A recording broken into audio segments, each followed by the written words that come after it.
Hello, and welcome to Global Data Themes Instant Insights. At Global Data, we define a theme as something that keeps a CEO awake at night, as businesses that invest in important themes will succeed, and those that don't will fail. Hello, and welcome back to Instant Insights. I'm Sarah Coop, and today I'll be chatting to thematic analyst Rory Gopsill about Canada's decision to expel Huawei and ZTE from its 5G infrastructure. And then also we'll be talking about how this contributes to the splinternet. Hi, Rory. Hi, Sarah. Thank you for having me. So firstly, could you explain to me what the splinternet actually is?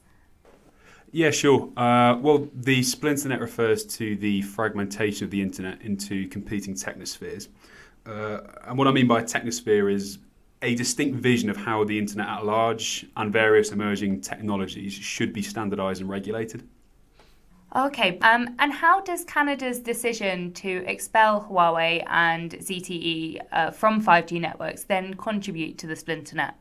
Well, taken on its own, I don't think Canada's expulsion of Huawei and ZTE from its 5G networks is a particularly seismic event in the growth of the splinternet.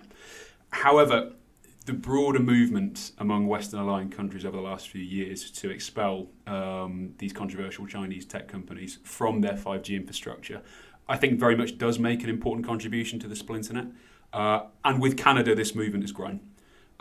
So how does this movement actually contribute to the splinternet? Well, bluntly, it limits where Huawei and ZTE can export their 5G products. And that aids the emergence of technospheres because Huawei and ZTE technologies are now used in some regions, but they aren't used in others. Now, what does that actually look like in practice? Well, for instance, in the years when Huawei was being expelled from the 5G networks of various Western countries, it was signing memorandums of understanding and entering various partnerships with numerous private and public sector organisations in Middle Eastern countries such as Saudi Arabia and Qatar. And more broadly, Chinese safe cities, which are packages of broadband and facial recognition surveillance infrastructure, which Huawei is one of the vendors of. That has had considerable uptake in regions such as Latin America, the Middle East, Africa, Eastern Europe and Southeast Asia.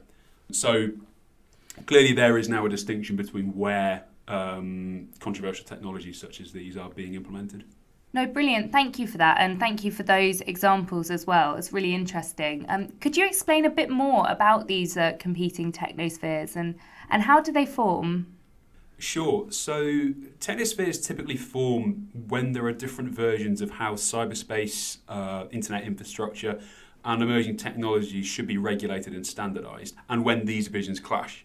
I think smart cities are kind of a nice example of that.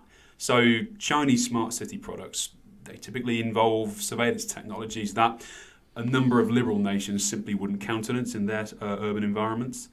Now, competing visions, they're often along ideological grounds. So, for example, liberal democracies, they're typically uncomfortable with the intrusive role that authoritarian nations sometimes envision for themselves, and I refer back to the smart cities example.